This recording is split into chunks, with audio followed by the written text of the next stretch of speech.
আমরা তো সবাই জানি সামের সাহায্যে যেকোনো সেলে থাকা সংখ্যাকে যোগ করা যায়। কিন্তু সাম ইফ এর কাজটা কি? যেরকম এখানে ফার্স্ট কোয়েশ্চেন দিয়েছে সাম ইফ এর সাহায্যে টোটাল পেন কতগুলো আছে দেখাও। সাম ইফ এর কাজ হচ্ছে যখন কোনো ক্রাইটেরিয়া বলে দেয় যে ১০ এর বেশি হলে তাহলেই সেটা যোগ করতে হবে। না হলে করব না। বা একটা লিস্টের মধ্যে থেকে শুধু পেন কতগুলো আছে সেটাকেই যোগ করতে চাই। এরকম যদি ক্রাইটেরিয়া বলে দেয় তখন আমরা সাম এর জায়গায় সাম ইফ ইউজ করি।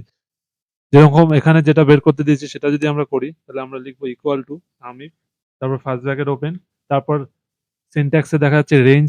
রেঞ্জ বলতে আমি যে রেঞ্জের মধ্যে খুঁজতে চাই তাকে লিখব। টেবিলটাকে পুরো সিলেক্ট করে দিলেই হবে। তারপর কমা।